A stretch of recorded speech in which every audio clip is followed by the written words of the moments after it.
नमस्कार, मैं हूं आपके साथ ज्योतिका। आइए रुक करते हैं फटाफट खबरों की ओर। सुप्रीम कोर्ट ने 2021 के लखीमपुर खीरी हिंसा मामले में पूर्व केंद्रीय मंत्री अजय मिश्रा के बेटे आशीष मिश्रा को जमानत दी। कोर्ट ने जमानत अर्जी मंजूर करने के बाद उन्हें दिल्ली या लखनऊ में रहने का निर्देश दिया। कोर्ट ने अधीनस्थ अदालत को मामले की सुनवाई में तेजी लाने और समय सीमा तय करने का निर्देश दिया। इसके बाद उनके दिल्ली या लखनऊ जाने पर प्रतिबंध लगा दिया था। पिछले साल 25 जनवरी को शीर्ष अदालत ने हिंसा की दुर्भाग्यपूर्ण भयावह घटना में आशीष मिश्रा को अंतरिम जमानत दी थी। भाजपा की राग ने संघ परिवार की चिंता बढ़ा दी है। सियासी उठापटक को शांत करने की जल्द पहल होगी। प्रत्यक्ष तौर पर संघ भले ही दूर हो, लेकिन अंदरखाने मंथन हो रहा। भाजपा के अंदरखाने में मची रार से पार्टी नेतृत्व तो पेशोपेश में ही है, लेकिन इससे सबसे अधिक चिंता संघ परिवार को हो रही है।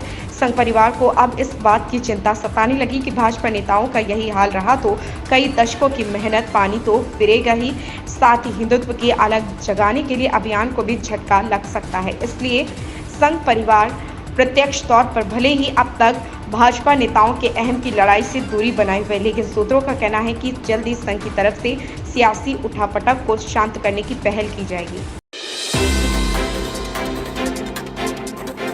आर्थिक सर्वेक्षण में सरकार ने कहा कि सेवा क्षेत्र एक प्रमुख रोजगार प्रदाता बना हुआ है। वहीं निर्माण क्षेत्र भी हाल ही में प्रमुखता से बढ़ा है, जो बुनियादी ढांचे के लिए सरकार की ओर की गई पहल नतीजा है। सर्वे के अनुसार खराब ऋणों के विरासत के कारण पिछले एक दशक में विनिर्माण क्षेत्र में रोजगार सृजन कम हुआ, पर 2021-22 की तुलना में इसमें सुधार हुआ। वित्त मंत्री निर्मला सीतारमण ने वित्तीय वर्ष 2023-24 का आर्थिक सर्वे सोमवार को सदन में पेश किया। इस आर्थिक सर्वे में सरकार ने वित्तीय वर्ष 2024-25 के दौरान देश की वास्तविक जीडीपी या वृद्धि पर 6.57% रहने का अनुमान जताया।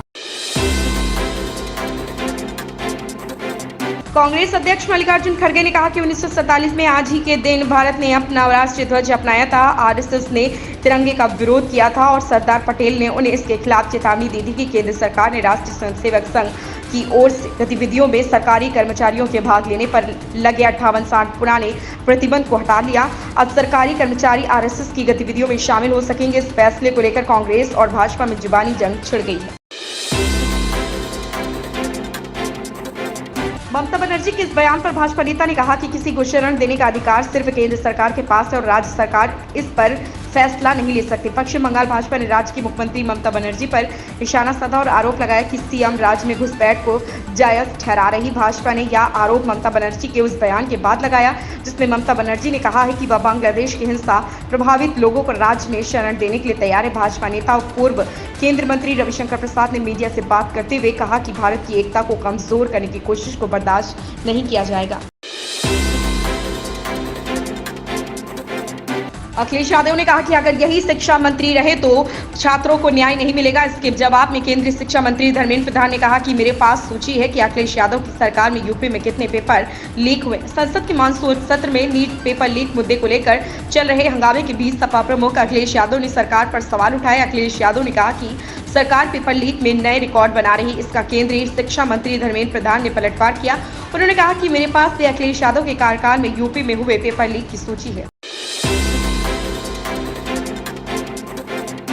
नेता विपक्ष राहुल गांधी ने कहा कि भारत की परीक्षा प्रणाली धोखे से भरी है। लाखों लोग मानते हैं कि अगर आप अमीर हैं, आपके पास पैसा है तो आप भारतीय परीक्षा प्रणाली को खरीद सकते हैं। इस पर केंद्रीय शिक्षा मंत्री धर्मेंद्र प्रधान ने कहा कि मैं देश की परीक्षा प्रणाली को बकवास कहने की निंदा करता हूं। लोकसभा में मानसून सत्र के दौरान नीट पेपर लीक मुद्दे पर जमकर हंगामा हुआ। विपक्ष ने सरकार को इस मुद्दे पर खूब घेरा।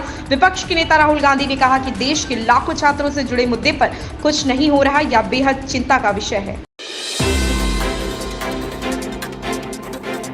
महाराष्ट्र की राजधानी की सार्वजनिक परिवहन सेवाएं काफी प्रभावित हुई। लगातार बारिश के कारण सड़कों और रेलवे पटरियों पर पानी भर गया, जिससे उपनगरीय ट्रेन सेवाओं में देरी हो रही। भारी बारिश के कारण भारत की आर्थिक राजधानी मुंबई थम सी गई। यहां आज लगातार दूसरे दिन भी बारिश हो रही। कुछ इलाकों में कुछ सुबह केवल 1 घंटे में 34 मिमी तक बारिश हुई, जिससे सार्वजनिक परिवहन सेवाएं ठप हो गई। वहीं भारी बारिश के चलते कई जगहों पर स्कूलों की छुट्टी कर दी गई। टीम इंडिया के मुख्य कोच बनने के बाद गंभीर पहली बार मीडिया के सामने आए और उन्होंने मुख्य चयनकर्ता अगरकर के साथ मिलकर कई मुद्दों पर बातचीत की। इनमें विराट कोहली से उनके संबंध को लेकर भी बयान शामिल है। टीम इंडिया के मुख्य कोच बनने के बाद गंभीर पहली बार मीडिया के सामने आए और उन्होंने मुख्य चयनकर्ता अगरकर के साथ मिलकर कई मुद्दों पर बातचीत की। इनमें विराट कोहली से उनके संबंध को लेकर भी बयान शामिल। गंभीर ने कहा, विराट कोहली के साथ मेरा किसी तरह का रिश्ता टीआरपी के लिए नहीं या दो परिपक्व लोगों के बीच रिश्ता है। अजय देवगन और रोहित शेट्टी बॉलीवुड के सबसे लोकप्रिय अभिनेता निर्देशक जोड़ों में से एक हैं, जिन्होंने एक साथ कई सफल फिल्में दी हैं।